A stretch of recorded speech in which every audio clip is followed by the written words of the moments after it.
Experiment Trial and Error Theory of Learning by Edward Lee Thorndike. Thorndike Puzzle Box Experiment o ang paglagay ng pusa sa puzzle box, a device from which the animal can escape and eat only by pressing a panel, opening a catch, or pulling a loop of string. Box is enclosed but contain a small panel that when pressed will allow the animal to escape.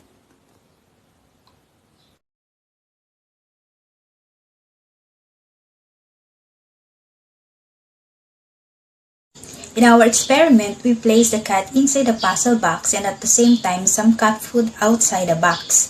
Then we observe the cat's efforts to escape and get food, as well as how long it takes to the cat to learn how to free itself from the box.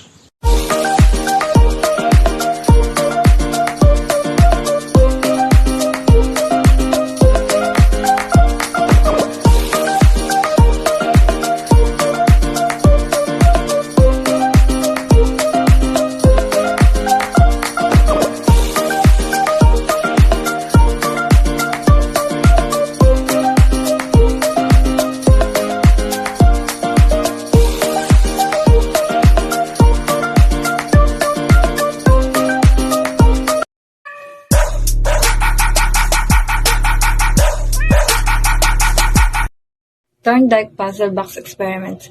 The goal is to prove that animals learn through trial and error. The first step in our experiment was to put the cat in the puzzle box, and they started exploring the box. After that, we observed the cat's behavior. The cat becomes noisy and scared, and the cat wants to open the box exit and look for an escape.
Placing a cat inside a puzzle box is an apparatus from which the cat could escape and obtain food only by pressing a panel, opening a catch, pulling on a loop of string.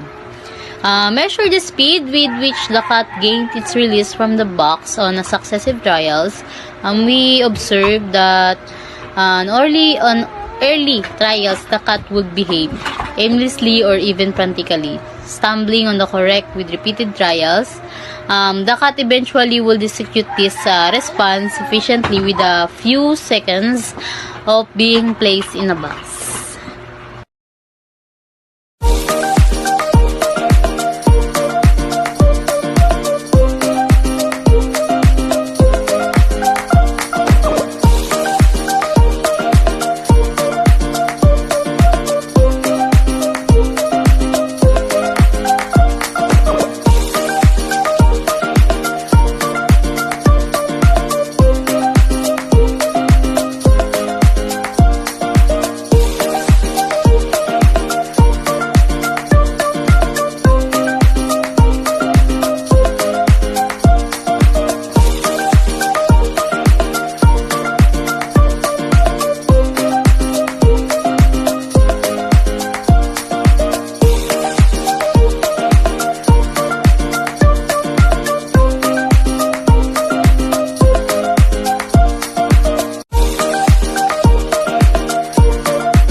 Thorndike puzzle box experiment is a kind of experiment in which we will put the animals inside the box. The box is enclosed and the only thing that you can see is the loop string and the panel. Whenever they press it, the door will automatically open that may lead the animals to escape and may have the reward outside the box, which is the food. As we proceed to the experiment, we continue to observe the cat's behavior the whole time that she is confined inside the box. The cat became aggressive and loud. She keeps searching for the door and every corner of the box. She smells it. Apparently, she managed to step the panel and pull the loop string and managed to step out of the box.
Law of effect.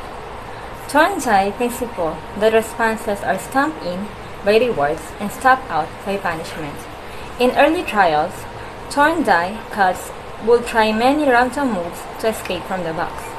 Through trial and error, the cats learn to more quickly repeat the successful behavior by pushing the lever. Behavior followed by an reward is more likely to reoccur. Behavior followed by unfavorable consequences less likely to reoccur. The end. Thank you.